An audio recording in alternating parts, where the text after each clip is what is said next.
लीजिए सुनिए प्रेमचंद की लिखी कहानी ब्रह्म का स्वांग। वाचन समीर गोस्वामी का है। आज की कहानी का सिलसिला शुरू करने के पहले मैं आपको बताना चाहूंगा हब हॉपर ऐप के बारे में। हब हॉपर आपके लिए लाए हैं हजारों पॉडकास्ट जो आप सुन सकते हैं कभी भी कहीं भी। हब हॉपर ऐप भारत की सबसे बड़ी पॉडकास्ट डायरेक्टरी है। हब हॉपर यानी HUBHOPPER ऐप डाउनलोड कीजिए और पसंद आने पर रिव्यू कीजिए व अपने मित्रों के साथ शेयर भी। प्रेमचंद की इस कहानी के अलावा नई और पुरानी कहानियों के सारे एपिसोड आप सुन सकते हैं हब हॉपर पे। तो सिलसिला शुरू करते हैं प्रेमचंद की लिखी कहानी ब्रह्म का स्वांग का, मेरी यानी समीर गोस्वामी की आवाज में। स्त्री। मैं वास्तव में अभागिन हूं, नहीं तो क्या मुझे नित्य ऐसे ऐसे घृणित दृश्य देखने पड़ते। शोक की बात यह है कि वे मुझे केवल देखने ही नहीं पड़ते, वरन दुर्भाग्य ने उन्हें मेरे जीवन का मुख्य भाग बना दिया है।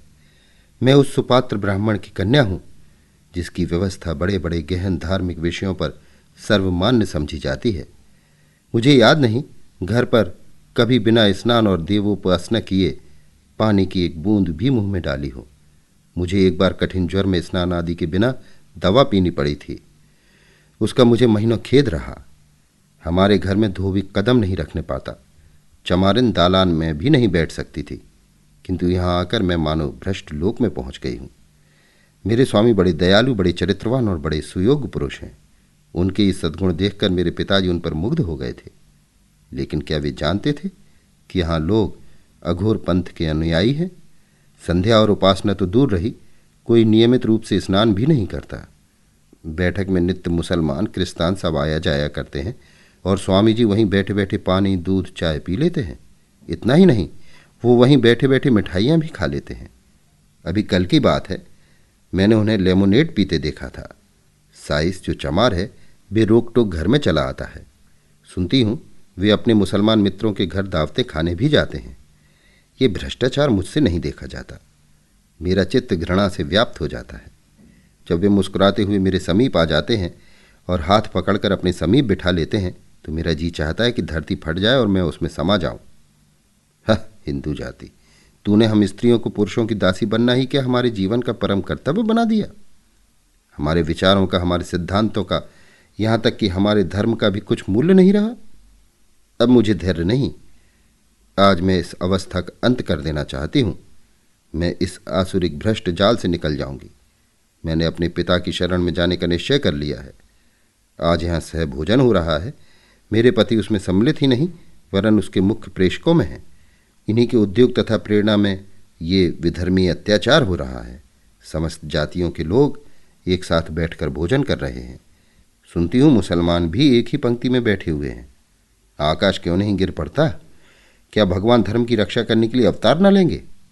ब्राह्मण जाति अपने निजी बंधुओं के सिवाय अन्य ब्राह्मणों का भी पकाया भोजन नहीं करती। वही महान जाति इस अधोगति को पहुंच गई कि कायस्थों बनियों मुसलमानों के साथ बैठकर खाने में लेश मात्र भी संकोच नहीं करती, बल्कि इसे जातीय गौरव, जातीय एकता का हेतु समझती है। पुरुष। वो कौन शुभ घड़ी होगी कि इस देश में स्त्रियों में ज्ञान का उदय होगा और वे राष्ट्रीय संगठनों में पुरुषों की सहायता करेंगी। हम कब तक ब्राह्मणों के गोरख धंधे में फंसे रहेंगे? हमारे विवाह प्रवेश कब तक जानेंगे कि स्त्री और पुरुषों के विचारों की अनुकूलता और समानता गोत्र और वर्ण से कहीं अधिक महत्व रखती है? यदि ऐसा ज्ञात होता तो मैं वृंदा का पति न होता और न वृंदा मेरी पत्नी। हम दोनों के विचारों में जमीन और आसमान का अंतर है। यद्यपि वो प्रत्यक्ष नहीं कहती, किंतु मुझे विश्वास है कि वो मेरे विचारों को घृणा की दृष्टि से देखती है। मुझे ऐसा ज्ञात होता है कि वो मुझे स्पर्श भी नहीं करना चाहती। ये उसका दोष नहीं, ये हमारे माता पिता का दोष है, जिन्होंने हम दोनों पर ऐसा घोर अत्याचार किया। कल वृंदा खुल पड़ी। मेरे कई मित्रों ने सहभोज का प्रस्ताव किया था। मैंने उसका सहर्ष समर्थन किया। कई दिन के वाद विवाद के पश्चात अंत को कल कुछ गिने गिनाए सज्जनों ने सहभोज का सामान कर ही डाला। मेरे अतिरिक्त केवल 4 और सज्जन ब्राह्मण थे। शेष अन्य जातियों के लोग थे। ये उदारता वृंदा के लिए असह्य हो गई। जब मैं भोजन करके लौटा तो वह ऐसी विकल थी मानो उसके मर्म स्थल पर आघात हुआ हो। मेरी ओर विषादपूर्ण नेत्रों से देखकर बोली, अब तो स्वर्ग का द्वार अवश्य खुल गया होगा। ये कठोर शब्द मेरे हृदय पर तीर के समान लगे। ऐंठकर बोला, स्वर्ग और नर्क की चिंता में वे रहते हैं जो अपाहिज हैं, कर्तव्यहीन हैं, निर्जीव हैं। हमारा स्वर्ग और नर्क सब इसी पृथ्वी पर है। हम इस कर्म क्षेत्र में कुछ कर जाना चाहते हैं। वृंदा, धन्य है आपके पुरुषार्थ को, आपके सामर्थ्य को। आज संसार में सुख और शांति का साम्राज्य हो जाएगा। आपने संसार का उद्धार कर दिया। इससे बढ़कर उसका कल्याण क्या हो सकता है? मैंने झुंझलाकर कहा, अब तुम्हें इन विषयों के समझने की ईश्वर ने बुद्धि ही नहीं दी तो क्या समझाऊं? इस पारस्परिक भेदभाव से हमारे राष्ट्र को जो हानि हो रही है उसे मोटी से मोटी बुद्धि का मनुष्य भी समझ सकता है। इस भेद को मिटाने से देश का कितना कल्याण होता है, इसमें किसी को संदेह नहीं। हाँ, जो जानकर भी अनजान बने उसकी बात दूसरी है। वृंदा, बिना एक साथ भोजन किए परस्पर प्रेम उत्पन्न नहीं हो सकता? मैंने इस विवाद में पड़ना अनुपयुक्त समझा।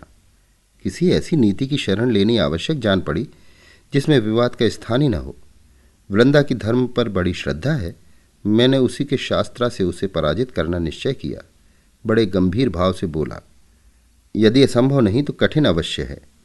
किंतु सोचो तो, ये कितना घोर अन्याय है कि हम सब एक ही पिता की संतान होते हुए एक दूसरे से घृणा करें, ऊंच नीच की व्यवस्था में मग्न रहें। ये सारा जगत उसी परम पिता का विराट रूप है। प्रत्येक जीव में उसी परमात्मा की ज्योति आलोकित हो रही है। केवल इसी भौतिक पर्दे ने हमें एक दूसरे से पृथक कर दिया है। यथार्थ में हम सब एक हैं। जिस प्रकार सूर्य का प्रकाश अलग अलग घरों में जाकर भिन्न नहीं हो जाता, उसी प्रकार ईश्वर की महान आत्मा पृथक पृथक जीवों में प्रविष्ट होकर विभिन्न नहीं होती। मेरी इस ज्ञान वर्षा ने वृंदा के शुष्क हृदय को तृप्त कर दिया। वो तन्मय होकर मेरी बात सुनती रही। जब मैं चुप हुआ तो उसने मुझे भक्ति भाव से देखा और रोने लगी। स्त्री, स्वामी के ज्ञानोपदेश ने मुझे सजग कर दिया। मैं अंधेरे कुएं में पड़ी थी। इस उपदेश ने मुझे उठाकर पर्वत के ज्योतिर्मय शिखर पर बैठा दिया। मैं अपनी कुलीनता से, झूठे अभिमान से, अपने वर्ण की पवित्रता के गर्व में कितनी आत्माओं का निरादर किया। परमपिता, तुम मुझे क्षमा करो। मैंने अपने पूजपाद पति से इस अज्ञान के कारण जो अश्रद्धा प्रकट की है, जो कठोर शब्द कहे हैं, उन्हें क्षमा करना। जब से मैंने ये अमृत वाणी सुनी है, मेरा हृदय अत्यंत कोमल हो गया है। नाना प्रकार की सत्कल्पनाएं चित्त में उठती हैं। कल धोबिन कपड़े लेकर आई थी। उसके सिर में बड़ा दर्द था। पहले मैं उसे इस दशा में देखकर कदाचित मौखिक संवेदना प्रकट करती अथवा मेहरी से थोड़ा तेल दिलवा देती, पर कल मेरा चित्त विकल हो गया। मुझे प्रतीत हुआ मानो ये मेरी बहन है। मैंने उसे अपने पास बैठा लिया और घंटे भर तक उसके सिर में तेल मलती रही। उस समय मुझे जो स्वर्गीय आनंद हो रहा था वो अकथनीय है। मेरा अंतःकरण किसी प्रबल शक्ति के वशीभूत होकर उसकी ओर खींचा चला जाता था। मेरी ननद ने आकर मेरे इस व्यवहार पर कुछ नाक भौं चढ़ाई, पर मैंने लेश मात्र भी परवाह न की। आज प्रातःकाल कड़ाके की सर्दी थी। हाथ पांव गले जाते थे। मेहरी काम करने आई तो खड़ी कांप रही थी। मैं लिहाफ ओढ़े अंगीठी के सामने बैठी हुई थी। तिस पर भी मुंह बाहर निकालते न बनता था। मेहरी की सूरत देखकर मुझे अत्यंत दुख हुआ। मुझे अपनी स्वार्थ वृत्ति पर लज्जा आई। इसके और मेरे बीच में क्या भेद है? इसकी आत्मा में उसी प्रकार की ज्योति है। ये अन्याय क्यों? क्या इसलिए कि माया ने हम में भेद कर दिया है? मुझे कुछ और सोचने का साहस नहीं हुआ। मैं उठी, अपनी ऊनी चादर लाकर मेहरी को ओढ़ा दी और उसे हाथ पकड़कर अंगीठी के पास बिठा लिया। इसके उपरांत मैंने अपना लिहाफ रख दिया और उसके साथ बैठकर बर्तन धोने लगी। वो सरल हृदय मुझे वहां से बार बार हटाना चाहती थी। मेरी ननद ने आकर मुझे कौतूहल से देखा और इस प्रकार मुंह बनाकर चली गई मानो मैं क्रीड़ा कर रही हूं। सारे घर में हलचल पड़ गई और इस जरा सी बात पर हमारी आंखों पर कितने मोटे पर्दे पड़ गए हैं। हम परमात्मा का कितना अपमान कर रहे हैं। पुरुष, कदाचित मध्य पथ पर रहना नारी प्रकृति ही में नहीं है। वो केवल सीमाओं पर ही रह सकती है। वृंदा कहाँ तो अपनी कुलीनता और अपनी कुल मर्यादा पर जान देती थी, अब कहाँ साम और सहृदयता की मूर्ति बनी हुई है। मेरे उस सामान्य उपदेश का ये चमत्कार है। अब मैं भी अपनी प्रेरक शक्तियों पर गर्व कर सकता हूं। मुझे उसमें कोई आपत्ति नहीं है कि वो नीच जाति की स्त्रियों के साथ बैठे, हंसे और बोले, उन्हें कुछ पढ़कर सुनाए। लेकिन उनके पीछे अपने को बिल्कुल भूल जाना मैं कदापि पसंद नहीं कर सकता। 3 दिन हुए मेरे पास एक चमार अपने जमींदार पर नालिश करने आया था।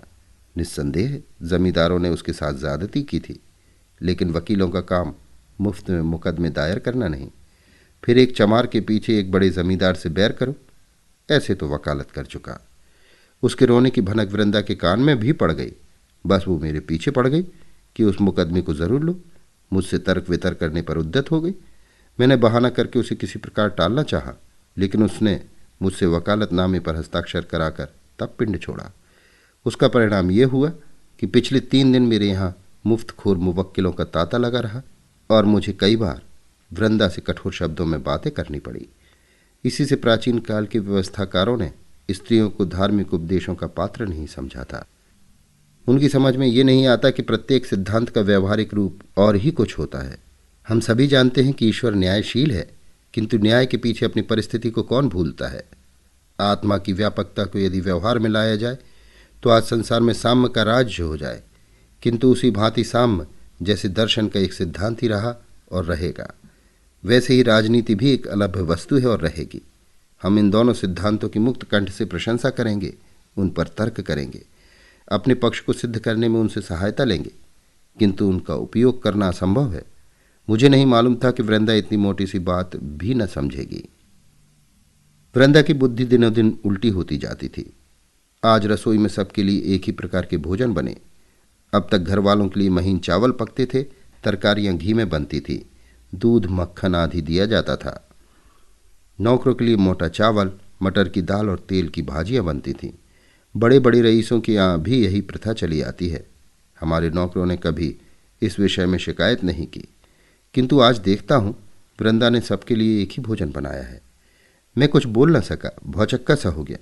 वृंदा सोचती होगी कि भोजन में भेद करना नौकरों पर अन्याय है। कैसा बच्चों का सविचार है, ना समझ। ये भेद सदा रहा है और रहेगा। मैं राष्ट्रीय ऐक्य का अनुरागी हूँ। समस्त शिक्षित समुदाय राष्ट्रीयता पर जान देता है, किंतु कोई स्वप्न में भी कल्पना नहीं करता कि हम मजदूरों या सेवावृत्तिधारियों को समता का स्थान देंगे। हम उनमें शिक्षा का प्रसार करना चाहते हैं, उनको दीनावस्था से उठाना चाहते हैं। ये हवा संसार भर में फैली हुई है, पर इसका मर्म क्या है ये दिल में भी समझते हैं, चाहे कोई खोलकर ना कहे। इसका अभिप्राय यही है कि हमारा राजनीतिक महत्व बढ़े, हमारा प्रभुत्व उदय हो, हमारे राष्ट्रीय आंदोलनों का प्रभाव अधिक हो। हमें ये कहने का अधिकार हो जाए कि हमारी ध्वनि केवल मुट्ठी भर शिक्षित वर्ग ही की नहीं, वरन समस्त जाति की संयुक्त ध्वनि है। पर वृंदा को ये रहस्य कौन समझावे। स्त्री। कल मेरे पति महाशय खुल पड़े, इसलिए मेरा चित्त खिन्न है। प्रभो, संसार में इतना दिखावा, इतनी स्वार्थंधता है, हम इतने दीन घातक हैं। उनका उपदेश सुनकर मैं उन्हें देवतुल्य समझने लगी थी। आज मुझे ज्ञान हो गया कि जो लोग एक साथ 2 नाव पर बैठना जानते हैं, वे ही जाति के हितैषी कहलाते हैं। कल मेरी ननद की विदाई थी। वो ससुराल जा रही थी। बिरादरी की कितनी ही महिलाएं निमंत्रित थीं। वे उत्तम उत्तम वस्त्राभूषण पहने कालीनों पर बैठी हुई थीं। मैं उनका स्वागत कर रही थी। निदान मुझे द्वार के निकट कई स्त्रियां भूमि पर बैठी हुई दिखाई दी, जहां इन महिलाओं की जूतियां और स्लीपरें रखी हुई थीं। वे बेचारी भी विदाई देखने आई थी। मुझे उनका वहां बैठना अनुचित जान पड़ा। मैंने उन्हें भी लाकर कालीन पर बिठा दिया। इस पर महिलाओं में मटकियां होने लगीं और थोड़ी देर में वे किसी न किसी बहाने एक एक करके चली गई। मेरे पति महाशय से किसी ने ये समाचार कह दिया। वे क्रोध से भरे हुए आए और आंखें लाल करके बोले, ये तुम्हें क्या सूझी है? क्या हमारे मुंह में कालिख लगवाना चाहती हो? तुम्हें ईश्वर ने इतनी भी बुद्धि नहीं दी कि किसके साथ बैठना चाहिए। भले घर की महिलाओं के साथ नीच स्त्रियों को बिठा दिया। वे अपने मन में क्या कहती होंगी? तुमने मुझे मुंह दिखाने लायक नहीं रखा। छी छी छी। मैंने सरल भाव से कहा, इससे महिलाओं का तो क्या अपमान हुआ? आत्मा तो सबकी एक ही है। आभूषणों से आत्मा तो ऊंची नहीं हो जाती। पति महाशय ने ओठ चबाकर कहा, चुप भी रहो, बेसुरा राग अलाप रही हो। बस वही मुर्गी की एक टांग। आत्मा एक है, परमात्मा एक है। ना कुछ जानो ना बूझो, सारे शहर में नक्कू बना दिया। उस पर और बोलने को मरती हो। उन महिलाओं की आत्मा को कितना दुख हुआ, कुछ इस पर भी ध्यान दिया? मैं विस्मित होकर उनका मुंह ताकने लगी। आज प्रातःकाल उठी तो मैंने एक विचित्र दृश्य देखा। रात को मेहमानों की जूठी पत्तल, सकोरे, दोने आदि बाहर मैदान में फेंक दिए गए थे। 50 मनुष्य उन पत्तलों पर गिरे हुए उन्हें चाट रहे थे। हाँ, मनुष्य थे, वही मनुष्य जो परमात्मा के निज स्वरूप है। कितने ही कुत्ते भी उन पत्तलों पर झपट रहे थे, पर वे कंगले कुत्तों को मार मार कर भगा देते थे। उनकी दशा कुत्तों से भी गई बीती थी। ये कौतुक देखकर मुझे रोमांच होने लगा।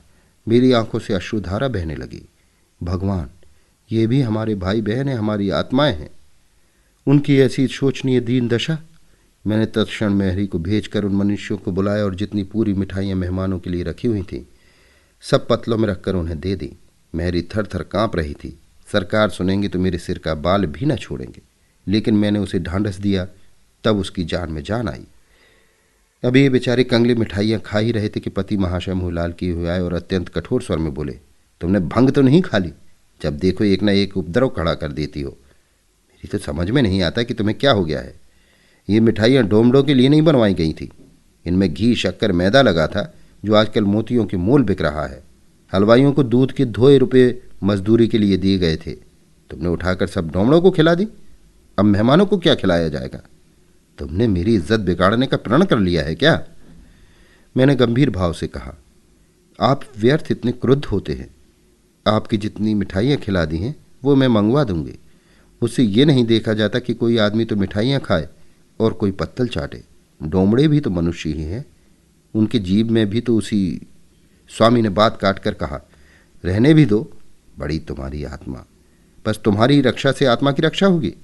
यदि ईश्वर की इच्छा होती कि प्राणी मात्र को समान सुख प्राप्त हो तो उसे सबको एक दशा में रखने से किसने रोका था? वो ऊंच नीच का भेद होने ही क्यों देता है? जब उसकी आज्ञा के बिना एक पत्ता भी नहीं हिल सकता तो इतनी महान सामाजिक व्यवस्था उसकी आज्ञा के बिना क्यों कर भंग हो सकती है? जब वो स्वयं सर्वव्यापी है तो वो अपने ही को ऐसे ऐसे घृणोत्पादक अवस्थाओं में क्यों रखता है? जब तुम इन प्रश्नों का कोई उत्तर नहीं दे सकती तो उचित है कि संसार की वर्तमान रीतियों के अनुसार चलो। इन बेसिर पैर की बातों से हंसी और निंदा के सिवाय और कुछ लाभ नहीं। मेरे चित्त की क्या दशा हुई वर्णन नहीं कर सकती। मैं अवाक रह गई। हा स्वार्थ, हा मायांधकार, हम ब्रह्म का भी स्वांग बनाते हैं। उसी क्षण से पति श्रद्धा और पति भक्ति का भाव मेरे हृदय से लुप्त हो गया। ये घर अब मुझे कारागार लगता है, किंतु मैं निराश नहीं हूँ। मुझे विश्वास है कि जल्दी या देर ब्रह्म ज्योति यहाँ अवश्य चमकेगी और वो इस अंधकार को नष्ट कर देगी। अभी आप सुन रहे थे प्रेमचंद की लिखी कहानी ब्रह्म का स्वांग। वाचन समीर गोस्वामी का था।